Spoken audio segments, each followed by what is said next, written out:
Gente, falando aqui de sensibilidade, né, e já para a gente não ficar atrasar mais aqui o nosso tempo, a gente vai agora continuar com, eu pelo menos sou muito fã dela, né, sou seguidora, sou fã, a queridíssima Andrea Werner, acho que de uma sensibilidade incrível. A gente terminou aqui a palestra da doutora Yane falando das mães, dessas mães que lutam, que lutam por inclusão diariamente. E esse é um momento lindo e rico da gente ouvir essa pessoa que, como eu disse, sou muito, muito fã. E eu acredito que a maioria das mães que também convivem com o autismo, com o TDAH, também se identificam bastante. Então, a gente vai chamar aqui a Andrea Werner, jornalista, escritora dos livros Meu Amigo Faz Ir, Lagarta Vira Pupa, A Vida e os Aprendizados ao Lado de um Lindo Garotinho Autista. Está à frente do projeto Lagarta Vira Pupa, blog com mais de 100 mil usuários inscritos, e é mãe do Theo, fofíssimo, e de uma sensibilidade incrível. Então, Andréa, seja muito, muito bem-vinda. É um prazer enorme tê-la aqui hoje com a gente. Eu acredito que não só meu, que sou sua fã, mas de todas as milhares de fãs espalhadas pelo Brasil. Seja muito bem-vinda. Boa tarde, todo mundo. Vocês estão me ouvindo bem? Tá tudo certo aí? Espero que sim. Tudo certo, estamos te ouvindo É, muito bem. então, vamos ver se já tudo funciona aqui. Espera aí, para minha apresentação. Deixa eu só botar na tela certa aqui, gente. Que quando entrou tudo de uma vez também, né? Aqui, achei, Achou o compartilhamento lá embaixo? achei. Apresentar, achei aqui. Só tenho que. Eu te aviso quando estiver aparecendo. Tá bom. Aqui, essa aqui. Share, só que eu Pronto. tenho. Sim, só que agora eu tenho que colocar no modo de apresentação Isso, de modo de tela cheia. apresentação. Aqui. Foi. Foi. Aí, muito bem, gente. Esse aí é o título da minha palestra. Eu fiquei pensando sobre esse título, o que que na verdade queriam que eu falasse aqui para vocês hoje, e eu cheguei a uma conclusão que eu espero que vocês gostem da conclusão que eu cheguei. Mas antes eu queria me apresentar um pouquinho, porque vai que, né, tem alguém aí que não sabe quem eu sou, sempre tem gente nova chegando aí no nosso mundinho. Então, boa tarde para quem já me conhece, para quem não me conhece. Eu sou a Andrea Werner, eu sou jornalista, sou escritora, sou ativista. Sou também mãe do Theo, de 13 anos, que é um autista grau 2 de suporte, não oralizado, se comunica um pouco pelo aplicativo no iPad. E sou também fundadora do Instituto Lagarta Virapupa, que começou com um blog lá em 2012. Eu vou falar um pouquinho da história do nosso instituto, que começou como um blog também no dia de hoje.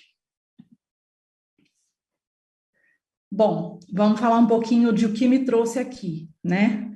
Eu, como muitas mulheres que eu conheço, o grande sonho da minha vida era ser mãe, desde que eu me entendo por gente. Então, quando eu me casei, e o meu marido também, o sonho dele era ser pai, então a gente logo casou e tratou de engravidar logo. 2 meses depois que eu me casei, eu já estava grávida.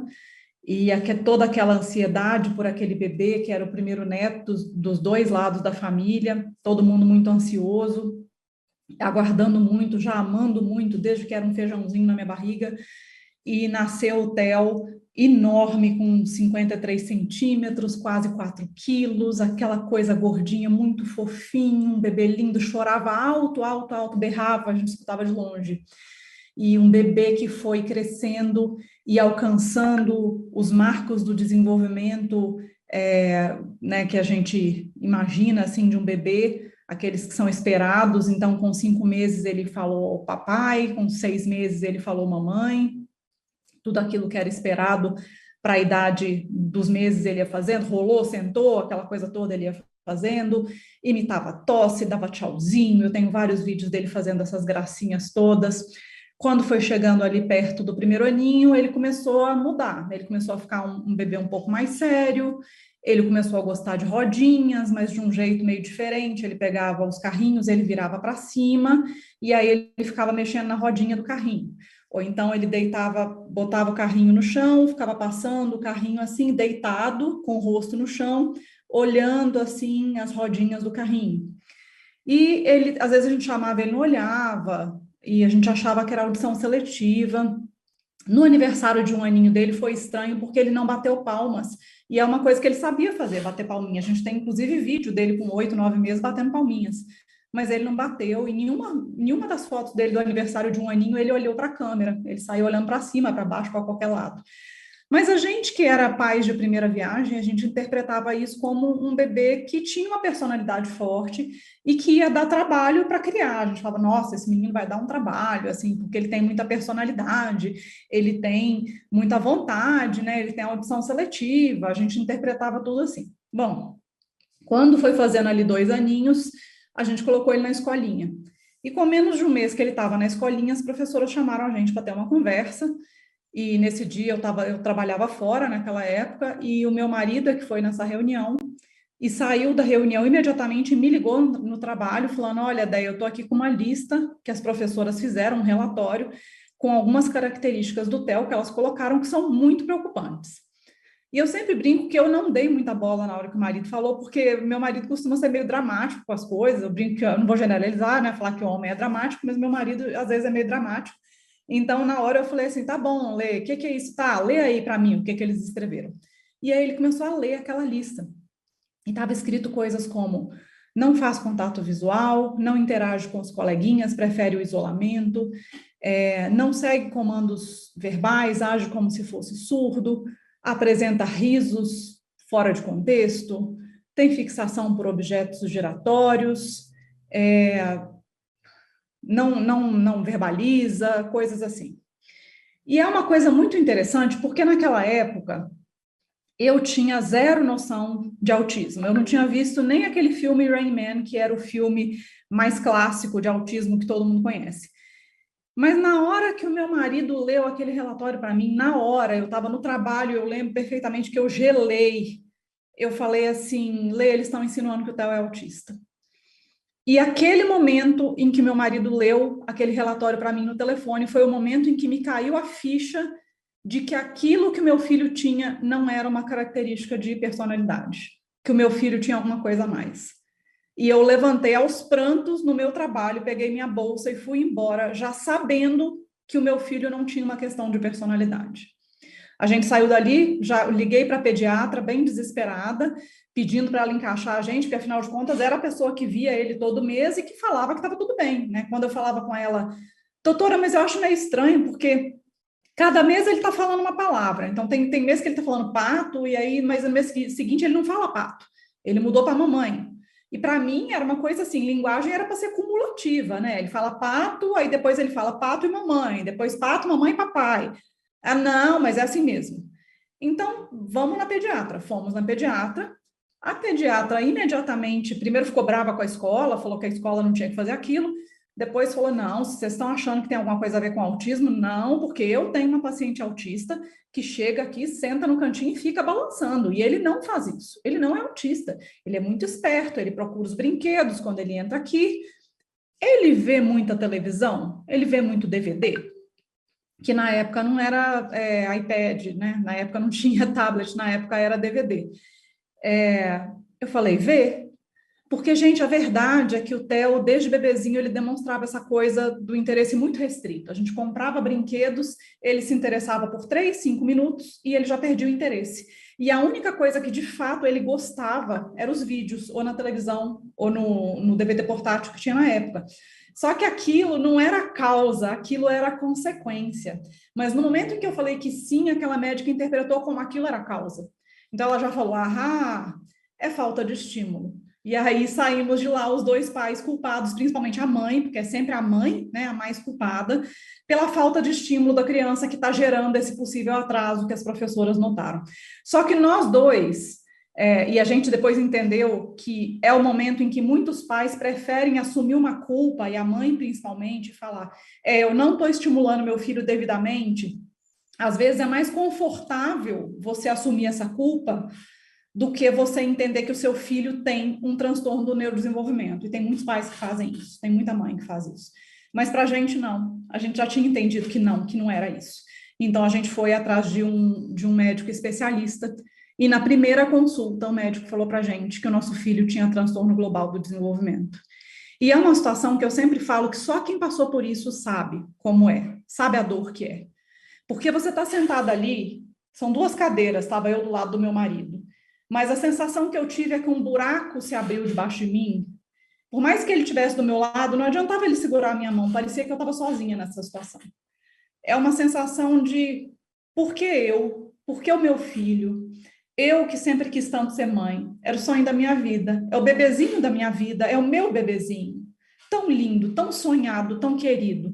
Por que o meu bebezinho? Aí passa aquelas coisas na cabeça da gente, eu sou uma pessoa bacana, eu sou uma pessoa boa, eu não faço mal para ninguém, por que isso? Quer dizer, eu estava encarando o fato de ter um bebê autista como uma punição. Até isso eu pensei na hora. Por que eu? Né? Como se eu estivesse sendo punida pelo universo.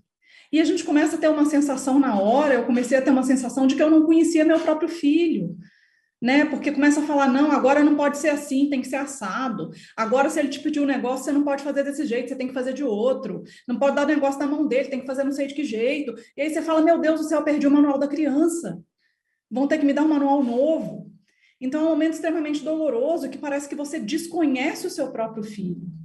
Né? Então, há uns anos atrás, eu falava muito de luto do filho idealizado, que era como se você tivesse perdido o filho que você idealizou, né? Quando a gente fica grávida, a gente faz 1 milhão de planos para aquele bebê sem que ele possa concordar com nada, né?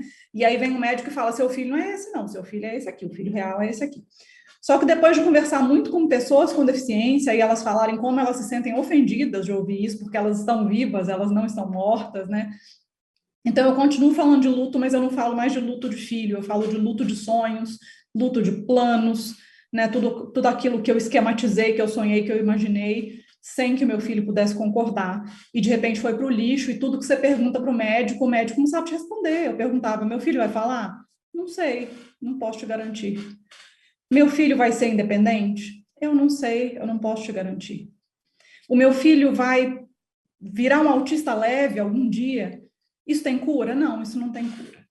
Então você sai de lá com um monte de interrogação na cabeça e a única coisa que ele fala é corre, corre, corre, porque tem que fazer intervenção, porque tem que correr atrás, fazer terapia, porque agora, enquanto ele está novinho, é a hora, mas corre para onde? A gente não sabe nem para onde correr.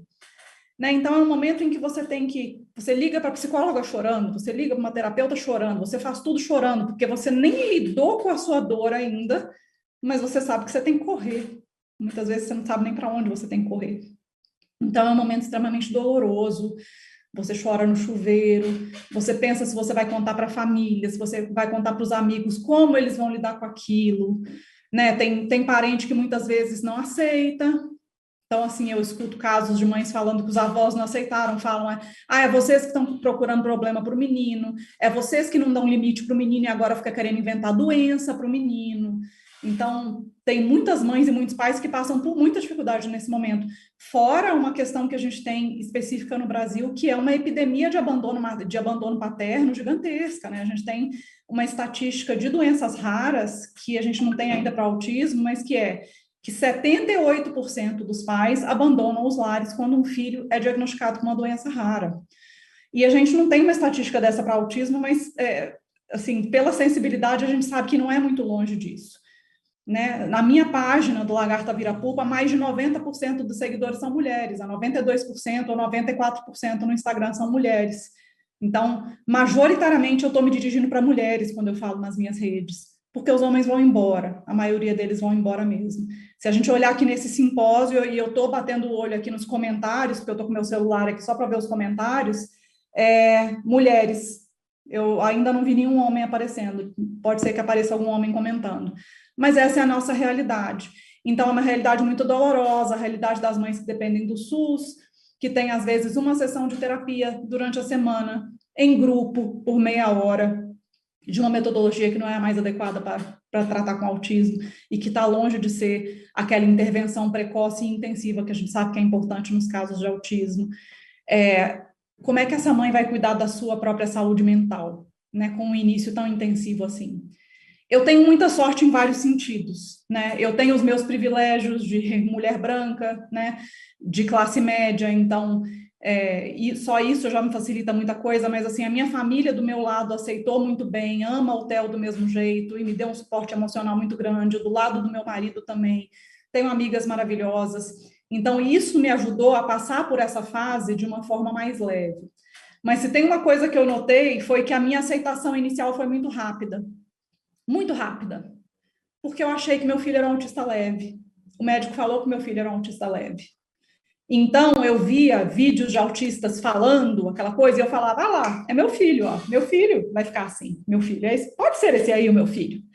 E aí, quando meu filho chegou ali nos 5, 6 anos e ainda não falava, e aí eu percebi o gap mesmo entre ele e as crianças da idade dele, aí eu tive um segundo tombo, que foi feio, não tão feio quanto o primeiro, mas desse aí eu me ergui bem mais forte e eu não idealizei mais meu filho de verdade. Aí eu aceitei meu filho de verdade como ele é, passei a auxiliar o meu filho da forma que eu posso para que ele supere os obstáculos, para que ele adquira habilidades que são importantes, mas parei de idealizar o meu filho pensando dele ser alguém que ele não é. E parei de sofrer desse jeito também. Foi um passo muito importante para mim.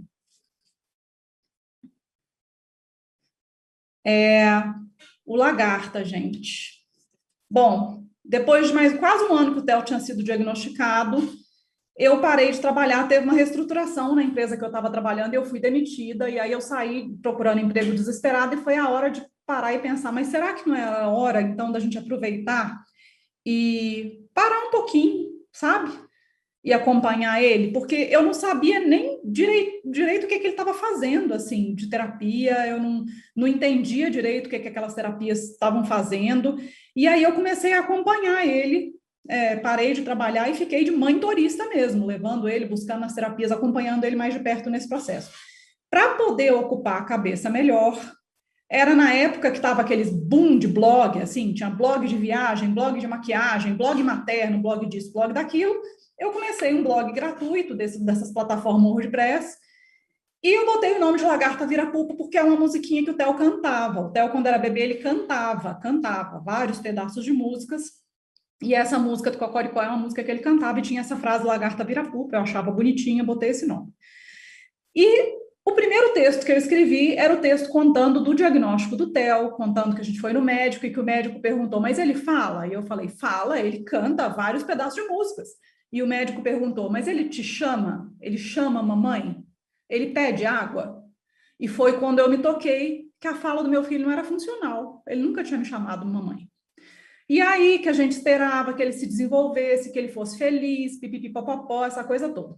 E eu publiquei esse texto, que foi o primeiro texto do blog, achando que só a família ia ler. Naquele tempo, o Facebook ainda estava bem no inicinho, né? Foi 2012, e para meu espanto, teve quase 300 compartilhamentos no Facebook, esse post. E eu fiquei completamente em choque, porque para mim era um relato tão pessoal que eu tirei assim do fundo do peito, e eu não entendia por que as pessoas estavam se interessando por uma coisa que para mim era ao mesmo tempo banal e pessoal, né? Eu não entendi o que tinha de tão interessante naquilo para as pessoas quererem se interessar. Foi quando eu percebi que as pessoas não falavam disso. Não tinha blog que falasse sobre isso. Sentimento materno de quem tinha acabado de descobrir que o filho tinha uma condição que era para o resto da vida e que era difícil e que tinha lá os seus desafios e que tinha todas as suas questões. Enfim, não tinha um blog sobre isso. E o que aconteceu foi que eu comecei a receber imediatamente muitos contatos de mãe via mensagens no blog, via e-mails, via o próprio Facebook que eu fiz a página, falando, li seu texto, me identifiquei muito, mandei para minha família inteira, porque o jeito que você falou que você se sente é como eu me sinto e eu quero que eles entendam como eu me sinto. Então, parece que o fato de eu simplesmente falar, eu me senti assim, assim, assado, quando veio o diagnóstico, foi um sofrimento, e a família, etc. Parece que as mães se sentiram validadas, foi isso que aconteceu. E elas começaram a compartilhar esses textos. Através disso, eu comecei a furar algumas bolhas. Eu não tinha muito conhecimento do Brasil mesmo, de demográfico, do tipo, a maioria usa o SUS. Eu não sabia, gente, eu vivia dentro de uma bolha mesmo. Então, foi quando as mães começaram a me contar, olha, não tem terapia no SUS, falta isso, falta aquilo, meu marido me abandonou. Eu comecei a conhecer a realidade de todo mundo, comecei a ouvir essas mães, comecei a acolher, porque eu já estava mais fortalecida, já estava melhor. Comecei a informar, porque eu percebi que a maioria realmente não tinha acesso a médicos bons, não tinha acesso a informações de cunho científico. Então, eu comecei a ter muito cuidado, fazer uma curadoria mesmo daquele conteúdo que eu botava no blog, com muito cuidado, para que fossem informações com referência científica muito grande, para que se as pessoas dessem um Google e caíssem no meu blog, né, elas estivessem seguras ali, porque eu sei que tem muita porcaria sobre autismo na internet. Então, comecei a informar, fiz o canal do YouTube, desde como desfraldar o seu filho, até o que fazer em crise agressiva. O canal passou por todas essas fases. A gente já tem vídeo sobre tudo isso lá, da fase de informar. E através dos canais do Lagarta, que foram crescendo, crescendo, crescendo, depois que foi se tornando uma rede, virou evento inclusivo também, eu comecei a descobrir coisas, né? Porque no momento em que você cresce muito, você vira referência para outras coisas também. Então, quando alguém vê uma coisa meio estranha no nosso meio, as pessoas dão um print e jogam no meu inbox. E foi através disso que eu comecei a descobrir o mercado maravilhoso das curas incríveis do autismo. Então, aí está um dos exemplos das curas maravilhosas do autismo, que é o MMS, que é basicamente dióxido de cloro, que é um alvejante, não é cândida, tá? É um outro tipo de alvejante, mas também é alvejante. É um alvejante potente que é usado em tratamento de água, e que quem descobriu esse negócio é um cara chamado Jim Humble, dos Estados Unidos, que ele diz que é um alienígena que veio de Andrômeda. Isso é sério, tem vídeos dele falando isso. Para ele poder vender esse troço, ministrar livremente, ele fundou um culto nos Estados Unidos que chama Gênesis 2, para ele poder falar que é liberdade religiosa. E ele distribui e vende esse troço no mundo inteiro, e as pessoas seguem isso como se fosse uma seita mesmo. As pessoas defendem isso até a morte, como se fosse um culto. E isso entrou aqui no Brasil, via um discípulo desse cara, que é espanhol. Eles começaram a se infiltrar em grupos de mães de autistas, porque eles sentem o desespero das mães, principalmente as mães dos autistas mais comprometidos. Então, eles entravam nos grupos de mães de autistas, esse era o modus operandi deles. E aí, quando aparecia alguma mãe falando, meu filho está batendo a cabeça na parede, meu filho está comendo as próprias fezes, qualquer coisa assim mais grave, esse cara aparecia. Porque vocês conhecem o MMS? Porque o MMS, piriri pororó, etc e tal. E aí começa a aparecer gente que vende o MMS também, ou eu estou falando do MMS, mas o modus operandi para outras curas milagrosas é igualzinho, tá? Aparecem outras pessoas plantadas no grupo e começam a falar: meu filho usou e melhorou absurdamente, porque no ATEC dele, que é uma escala diagnóstica, no ATEC dele subiu não sei quanto para não sei quanto. O meu filho começou a falar depois que eu dei isso para ele. O meu filho começou a andar depois que eu dei. Então, começa a aparecer os testemunhos de cura, os testemunhos de melhora. Esse é o modus operandi dessa galera. Eles operam como se fosse culto mesmo. Então, primeira coisa é botar na cabeça das pessoas que elas não podem confiar em médico, elas não podem confiar em ninguém que vai vir falar mal do produto para elas, porque está todo mundo cooptado pela Big Pharma, pela grande indústria farmacêutica. Eu já fui acusada um monte de vezes de ganhar checão da indústria farmacêutica, já era para eu estar assim, completamente milionária com os cheques da indústria farmacêutica que eles falam que eu ganho. Eles acusam todo mundo de estar cooptado pela indústria farmacêutica, como se o povo que faz essas coisas para vender também não ganhasse dinheiro, né? Isso é que é interessante. Eles são caridosos, eles doam o negócio, né? Ninguém está ganhando dinheiro com isso aí. Desculpa, gente, é meu cachorro abrindo a porta, ele faz barulho. Toda vez que eu vou fazer palestra, esse cachorro me faz passar vergonha. Eles fazem, é um processo de seita mesmo, é uma lavagem cerebral. Está todo mundo contra você, mas nós temos aqui a grande verdade. Eles falam para você que autismo não tem cura, mas tem sim, eles estão ocultando essa grande verdade de você. E aí eles aparecem com esse negócio que não querem que você saiba, porque a indústria farmacêutica não quer que você saiba porque é barato. Porque, gente, se a indústria farmacêutica soubesse que isso de fato funciona, já tinha patenteado e estava vendendo, né? Porque é assim que as coisas funcionam com a indústria farmacêutica. Mas a verdade é que isso aí tem estudo falando que é tóxico, etc, etc. E o bom senso nos diz que engolir alvejante não vai fazer bem para ninguém, né? Outra coisa que é muito problemática disso aí, mães que deram isso aí para os filhos, porque o jeito de você dar isso para o filho é fazer, eles mandam diluir e dar para a criança beber. Só que isso, eu fiz em casa a experiência, tá? Mesmo muito diluído, fica com cheiro de cândida, tem cheiro de cândida. Então, a criança não vai querer beber isso. Eles mandam fazer enema, que é enfiar com uma mangueira pelo reto da criança, fazer enema na criança. Aquilo descama o intestino da criança. Já teve criança com perfuração no intestino. Quando dá problema, o que eles fazem? Eles se mandam e falam que é a mãe que fez errado, joga a culpa na mãe. A tal da Carrie Rivera, que é uma que difunde isso no mundo inteiro e que agora está sendo processada na Alemanha por causa disso, porque ela teve uma criança que quase morreu por causa dela. Ela, quando dá problema, ela se manda e fala que a mãe que fez tudo errado. Teve uma criança no Japão que teve perfuração intestinal, quase morreu, e ela se mandou. Então, eles falam que a culpa é da mãe. E aí, se o filho da pessoa passa mal, a pessoa não vai levar no hospital e falar, eu dei alvejante para o meu filho beber, ou eu enfiei alvejante no furico da criança. Porque a pessoa tem medo de ir presa. A pessoa tem medo de perder a guarda do filho. Então, a gente fica com pouca estatística, de fato, com relação a danos, com relação à morte de crianças. Mas ano passado, não, faz 2 anos, me procuraram de um caso de uma criança que era atendida na AMA de Ribeirão e que morreu por causa de MMS. Que o pessoal da AMA tentou alertar os pais da criança não desistiram de usar isso e a criança morreu.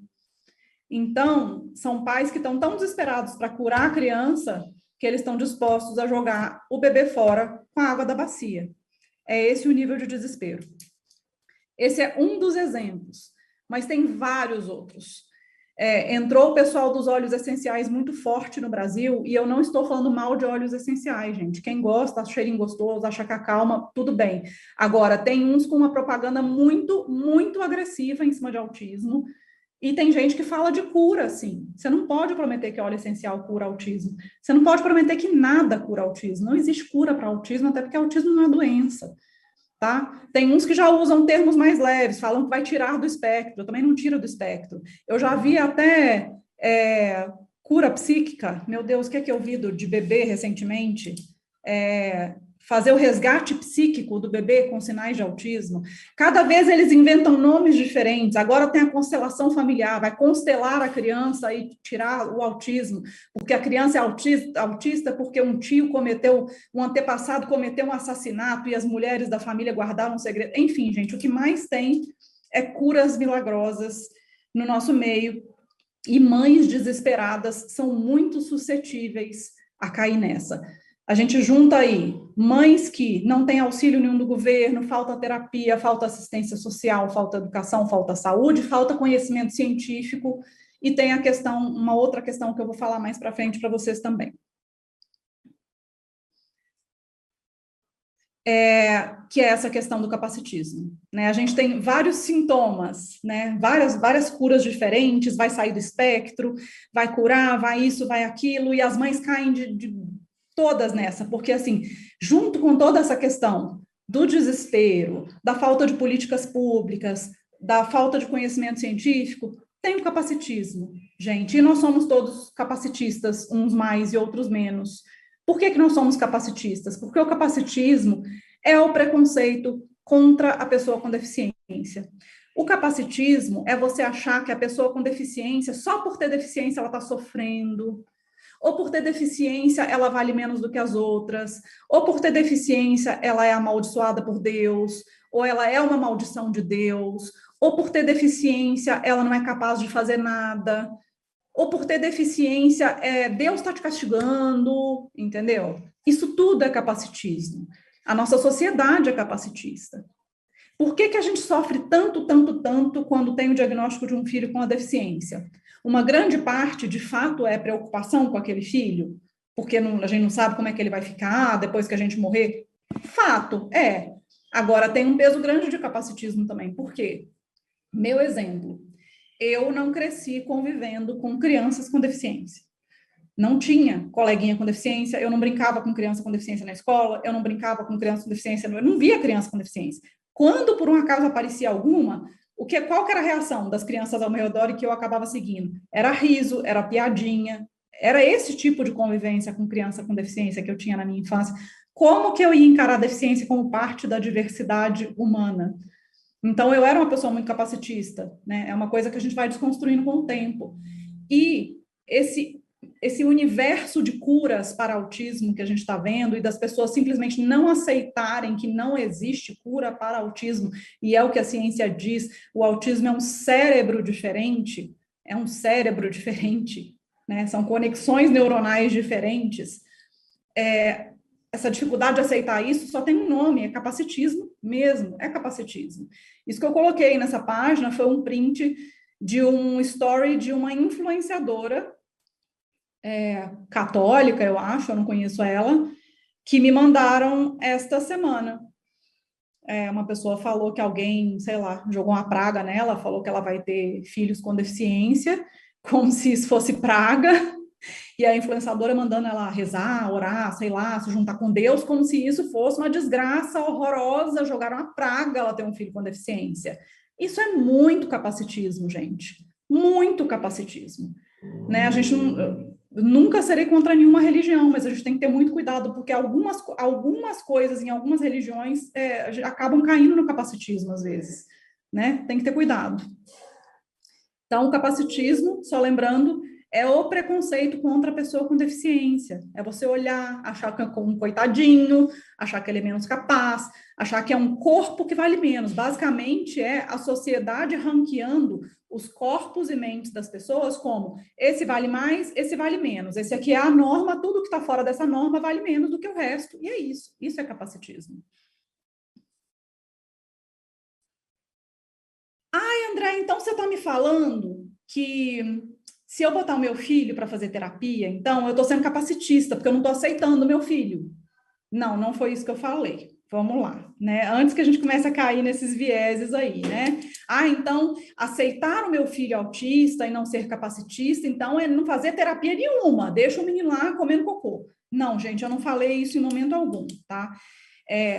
O que a gente tem que ter cuidado é com terapias capacitistas, tá?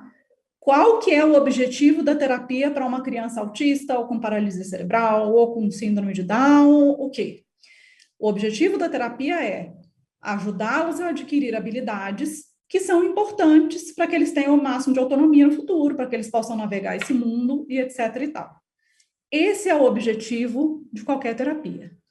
Qual não pode ser o objetivo de uma terapia? Qual que é a terapia capacitista? A terapia que tenta mudar uma criança, um adolescente, para mudar o jeito dele para que ele seja ao máximo parecido com uma criança típica. Pelo simples fato de que ele não parece uma criança típica. Eu vou dar um exemplo para vocês. Lá no início, que eu não sabia de nada, e o Theo tinha 2 aninhos, ele era um bebê, ele fez uma terapia muito capacitista.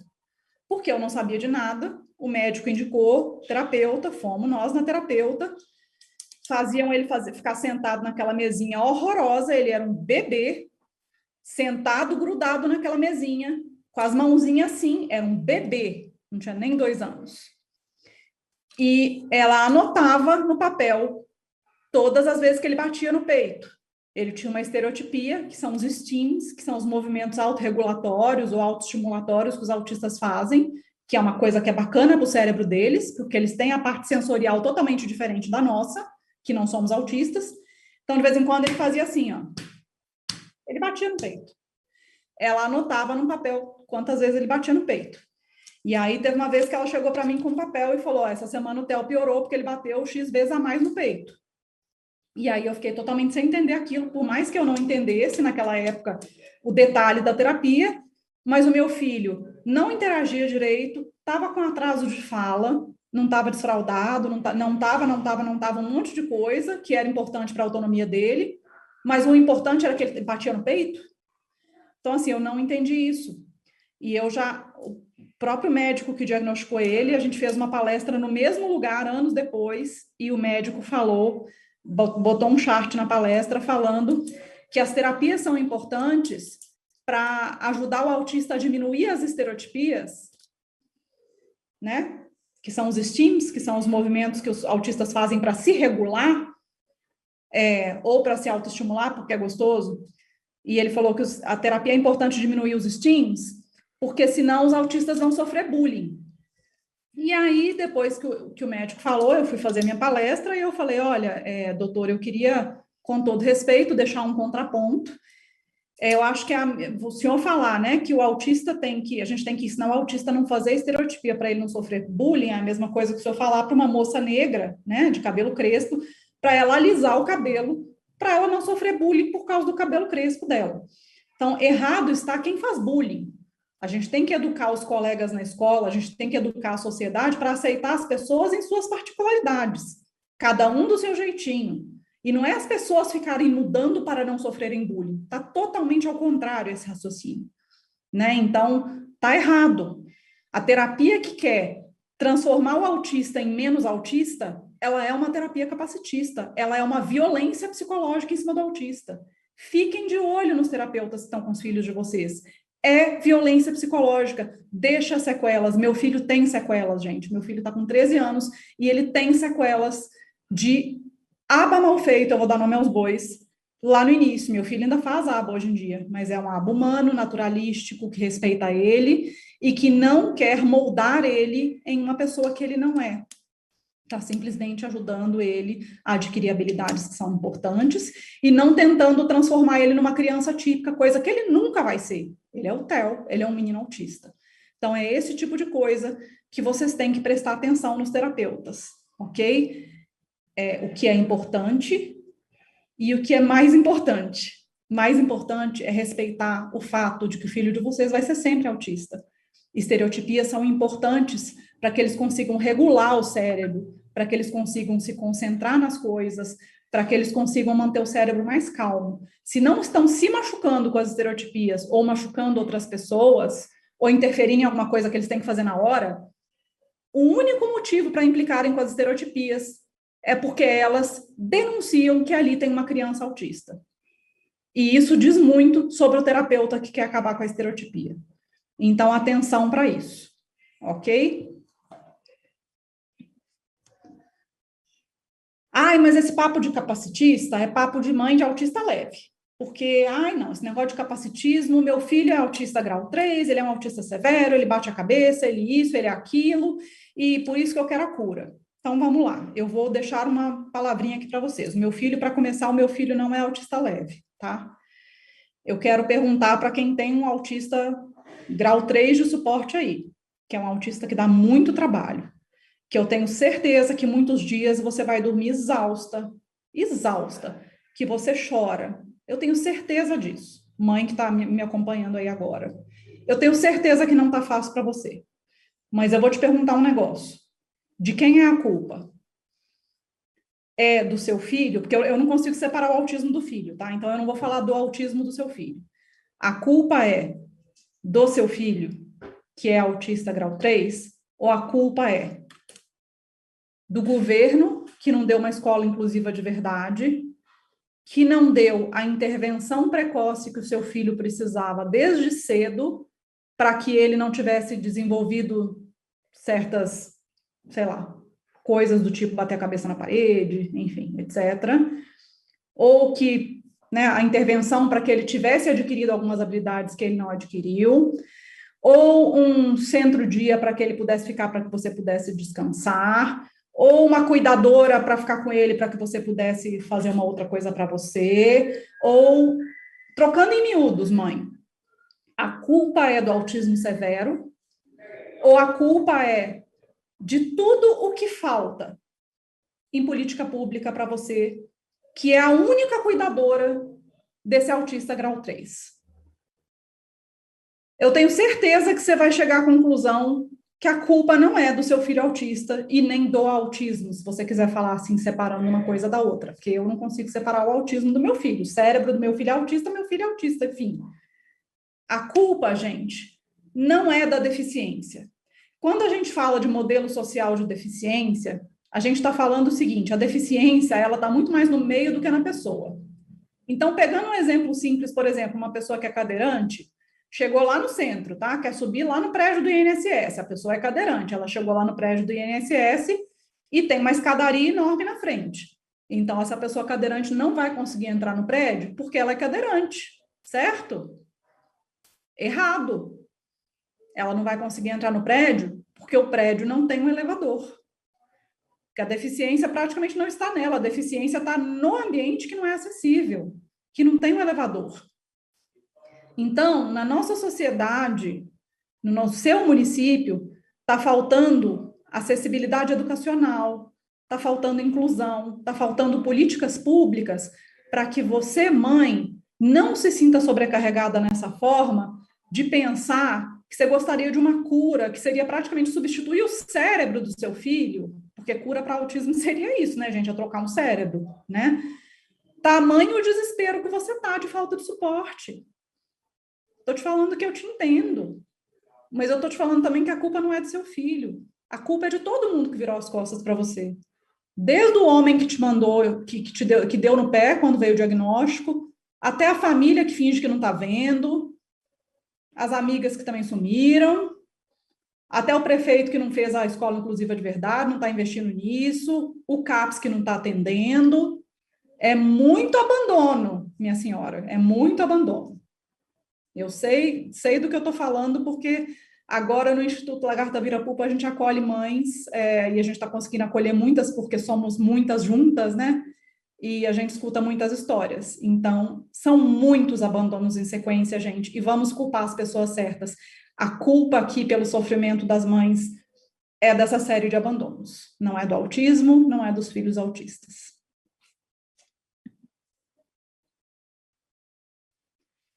Bom, e aí, só para ir encerrando, o que eu tinha para dizer hoje, eu falei que o nome do blog era Lagarta Vira Pupa. No início desse ano, o blog virou Instituto, para a gente poder juntar mais mães e acolher mais mães ainda. E eu botei esse nome porque eu tinha uma visão capacitista da coisa lá no início, né? Que eu falei para vocês que eu achava que eu estava sendo punida pelo universo, por ter um filho com deficiência, aquela coisa toda. E a minha visão é, já que o meu filho teve o que a gente chama de autismo regressivo, né? Ele adquiriu habilidades e ali perto do primeiro aninho ele regrediu, ele perdeu o que ele tinha de fala, ele parou de dar tchauzinho, ele parou de imitar tudo. Então, eu interpretava que o meu filho era como se fosse essa lagartinha da música que se fechou dentro de uma pupa e estava passando por uma grande metamorfose, mas ele estava fazendo as terapias, então ele ia sair daquela pupa, uma linda borboleta. Acho que eu imaginava que ele ia sair com praticamente uma criança típica de dentro daquela pupa, né? Então, quando eu dei esse nome para o blog, eu pensava desta forma. E hoje em dia, quando eu leio alguns textos que eu escrevia lá no início, eu sinto vergonha, sabe? E até do meu livro, que ainda está à venda, tem alguns textos ali que eu não escreveria mais. Mas estão lá como registro da pessoa que eu era e registro também da pessoa que eu me tornei, porque quem me acompanha desde aquela época sabe que eu não sou mais aquela pessoa e está tudo registrado. Porque, na verdade, depois de tanto tempo, né, estamos aí quase fazendo 10 anos já de blog que virou Instituto, eu descobri que a lagarta que virou pupa sou eu, fui eu. Quem entrou naquela pupa desde o início fui eu, que passei por uma grande metamorfose, entendi que o meu filho não precisa ser mudado, meu filho precisa ser auxiliado, meu filho precisa ser visto como cidadão que ele é, com direitos, precisa que os direitos dele sejam reconhecidos, precisa de acessibilidade, de inclusão, precisa ser visto como a pessoa que ele é, não como anjo. E assim como eu estou passando por essa transformação dentro da pupa, eu espero que a sociedade também entre comigo e que a gente se torne essa sociedade anticapacitista. Então, o que eu luto atualmente é por isso, é por uma sociedade anticapacitista e por um Estado que não deixe as mães sobrecarregadas ao ponto delas acharem que precisam de cura para o que não é doença, gente. Neurodiversidade ou deficiência, ou as duas coisas juntas, não são doença. É isso. Bom, Andréa. Aqui estão nossas redes, tanto do Lagarta como a Andréa Werner. Quem quiser dar um print na tela, tirar uma foto, qualquer coisa aí, aproveita para seguir a gente nas redes. E esse aqui é o meu bonitão, fazendo suas estereotipias. Ele adora balançar cordinhas, coleira de cachorro, qualquer coisa que balança. Eu acho que isso deve dar um barato muito louco no cérebro dele. E a gente tem que respeitar esses rapazes e moças autistas, respeitar como o cérebro deles funciona e deixar eles fazer os estímulos deles em paz. Deixa as pessoas serem como elas são, cada um do seu jeito, porque a graça da vida tá aí, gente. E é isso que eu queria trazer para vocês hoje.